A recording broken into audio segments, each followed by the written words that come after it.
آج ہم جس شہر کی سیر کرنے جا رہے ہیں اس کو اکثر فیوچر کا شہر بھی کہا جاتا ہے۔ اس شہر کا نام کئی بار بدلا جا چکا ہے۔ اس شہر کو دنیا کا سب سے سرد ترین دارالحکومتوں میں شمار کیا جاتا ہے۔ دوستو، دنیا کے سب سے جدید اور تیزی سے ترقی کرنے والے شہروں میں سے ایک ہے آستانہ۔ جی ہاں، قزاقستان کا یہ دارالحکومت نہ صرف اپنی دلکش عمارتوں کی وجہ سے مشہور ہے بلکہ حیرت انگیز حقائق سے بھی بھرا ہوا ہے۔ آئیے جانتے ہیں آستانہ کے بارے میں دلچسپ حقائق جنہیں آپ نے پہلے کبھی نہیں سنا ہوگا۔ دوستو، آج ہم آپ کو لے کر چلتے ہیں وسطی ایشیا کے دل میں بسے ایک ایسے شہر کی سیر پر جو اپنی خوبصورتی، جدید عمارتوں اور تیزی سے ترقی کی وجہ سے دنیا بھر میں مشہور ہے۔ جی ہاں، ہم بات کر رہے ہیں قزاقستان کے دارالحکومت آستانہ کی۔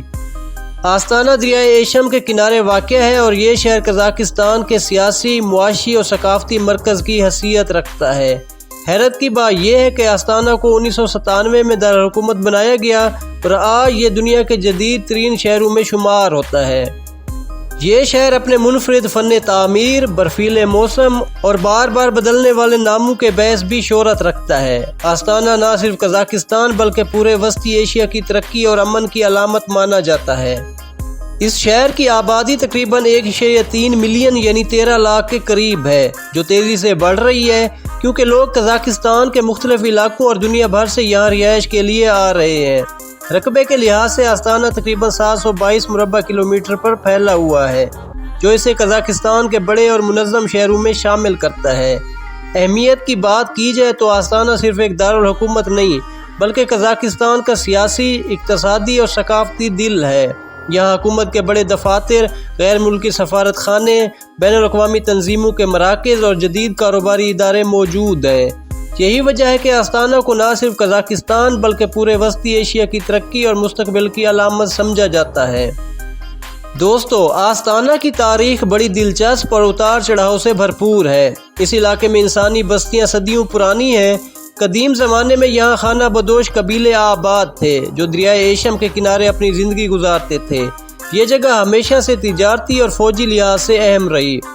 19ویں صدی میں روسی سلطنت نے یہاں ایک قلعہ قائم کیا جسے اکمولینسک کہا جاتا تھا۔ یہ قلعہ آہستہ آہستہ ایک چھوٹے قصبے میں بدل گیا۔ بعد میں سوویت دور میں ایک شہر کا نام تسلینوگراد رکھا گیا اور یہ خطہ اناج کی پیداوار کے بڑے مراکز میں سے ایک بن گیا۔ سوویت یونین کے خاتمے کے بعد 1991 میں جب قزاقستان آزاد ہوا تو یہ شہر پہلے اکمولا کے نام سے جانا جاتا رہا۔ پھر 1997 میں صدر نور سلطان نے دارالحکومت کو الماتے سے منتقل کر کے یہاں لے آیا۔ اس وقت اس شہر کا نام آستانہ رکھا گیا۔ وقت کے ساتھ ساتھ آستانہ نے تیزی سے ترقی کی اور دنیا کی جدید شہروں میں شمار ہونے لگا۔ 2019 میں صدر نور سلطان کے اعزاز میں اس کا نام نور سلطان رکھ دیا گیا، لیکن عوامی مطالبے پر 2022 میں دوبارہ اس کا پرانا نام یعنی آستانہ بحال کر دیا گیا۔ آج آستانہ قزاقستان کا دل مانا جاتا ہے۔ یہ شہر نہ صرف سیاسی اور اقتصادی سرگرمیوں کا مرکز ہے بلکہ اپنی جدید عمارتوں، بلند و بالا ٹاورز اور انوکھی آرکیٹیکچر کے باعث دنیا بھر کے سیاحوں کو اپنی جانب کھینچتا ہے۔ دوستو، آستانہ صرف قزاقستان کا سیاسی اور اقتصادی مرکز ہی نہیں بلکہ یہ ایک ایسا شہر ہے جہاں مختلف کلچر اور طرز زندگی کا حسین امتزاج نظر آتا ہے۔ یہاں کی آبادی کا بڑا حصہ قزاق قوم پر مشتمل ہے، لیکن روسی، ازبک، یوکرینی، تاتار اور دیگر قومیں بھی یہاں آباد ہیں۔ یہی وجہ ہے کہ آستانہ کی ثقافت میں مشرقی اور مغربی دونوں رنگ جھلکتے ہیں۔ قزاق عوام کی روایتی ثقافت میں مہمان نوازی، گھوڑوں سے محبت، موسیقی اور رقص کو خاص مقام حاصل ہے۔ دومبرا نامی قزاقی ساز اور روایتی قزاقی کھانے جیسے بشمبر ماک اس کلچر کی پہچان ہے۔ جہاں تک طرز زندگی کی بات ہے تو آستانہ ایک جدید اور تیزی سے ترقی کرنے والا شہر ہے۔ یہاں جدید شاپنگ مالز، فلک بوس عمارتیں، یونیورسٹیاں اور تفریحی مقامات موجود ہیں۔ ساتھ ہی ساتھ لوگ اپنے روایتی اقدار سے بھی جڑے رہتے ہیں، جیسا کہ خاندان کے ساتھ وقت گزارنا اور ثقافتی تقریبات منانا۔ اب مذہب کی بات کریں تو آستانہ میں سب سے زیادہ لوگ اسلام کے ماننے والے ہیں۔ قزاقستان کی مجموعی آبادی میں تقریباً 70% مسلمان ہیں جو زیادہ تر سنی مسلمان ہیں۔ اس کے بعد تقریباً 25% عیسائی ہیں جن میں زیادہ تر روسی آرتھوڈاکس چرچ کے پیروکار ہیں۔ باقی آبادی میں یہودی، بدھ مت اور دیگر مذاہب کے لوگ شامل ہیں۔ یوں آستانہ کو ایک کثیر الثقافتی اور ہم آہنگی کا شہر کہا جا سکتا ہے، جہاں مختلف مذاہب اور ثقافتیں ایک ساتھ امن کے ساتھ رہتی ہیں۔ دوستو، آستانہ نہ صرف قزاقستان بلکہ پورے وسطی ایشیا کا سب سے اہم شہر ہے، کیونکہ یہ ملک کی معیشت، تعلیم، صحت اور ٹرانسپورٹیشن کا سب سے بڑا مرکز ہے۔ آستانہ کی معیشت تیزی سے ترقی کر رہی ہے۔ یہاں تعمیرات، بینکنگ، انرجی اور ٹیکنالوجی کے شعبے سب سے زیادہ اہم ہیں۔ شہر میں بڑی بڑی فلک بوس عمارتیں، بزنس سینٹرز اور شاپنگ مالز معیشت کی مضبوطی کا ثبوت ہیں۔ آستانہ کو ایک سمارٹ سٹی بنانے کے منصوبے پر بھی کام ہو رہا ہے تاکہ یہ دنیا کے جدید ترین شہروں میں شامل ہو۔ آستانہ میں تعلیم کا نظام کافی مضبوط ہے۔ یہاں سکول، کالجز اور بین الاقوامی معیار کی یونیورسٹیاں موجود ہیں۔ نور سلطان یونیورسٹی وسطی ایشیا کی سب سے جدید تعلیمی اداروں میں شمار ہوتی ہے، جہاں دنیا بھر سے طلباء پڑھنے آتے ہیں۔